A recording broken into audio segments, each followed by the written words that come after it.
Hi, welcome back. This is Angelia. Today's financial tip is talking about when traveling to another country. What are some things you need to do? So many times we're like, hey girl, I'm fixing to go on this trip. I'm gonna catch a flight to another country.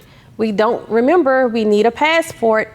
The only time you can use your birth certificate when traveling to another country is if you're on a cruise ship. Make sure your state issue ID is current, not expired, and you have your birth certificate. Everything has to match. Your names have to match the legal documents. If not, you're gonna get on that cruise and you can't deport. Or you're gonna get to the airport and you're gonna travel so far, and if you have a layover and you're in the United States, but you get to the final destination and you don't have that passport, you cannot enter that country. It often takes up to 6 months to get a passport, so don't wait to the last minute and get one. Unless you go to, like here in Dallas, Texas, you can go to your federal building and get one the same day and pay fees. Also, some things you want to look at when you're talking about going to another country is the currency rate. Study and see what the rate is abroad, because you want to make sure you know how much the United States dollar equates to the dollar that you're spending over there. You may save some money, you may spend a lot more money, but at least give yourself the chance of having some education so you're not being taken advantage of. Some other things you want to talk about is credit cards and debit cards.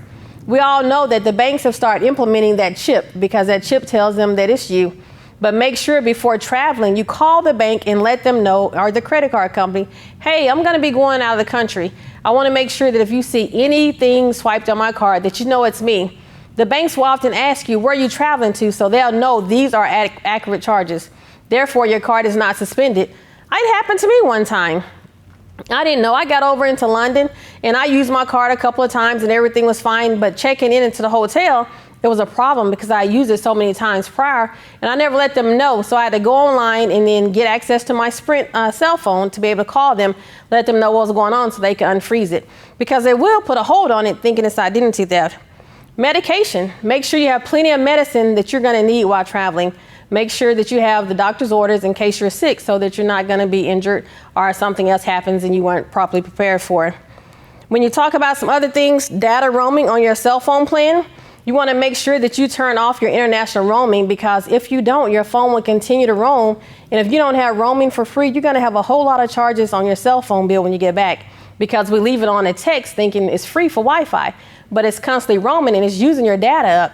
And if your plan is not unlimited, whew, that bill is going to be outrageous, and your cell phones are going to be out the following month if you can't pay it. These are just some simple financial tips for traveling abroad. This has been Angelia with Let's Talk with Angelia Nicole.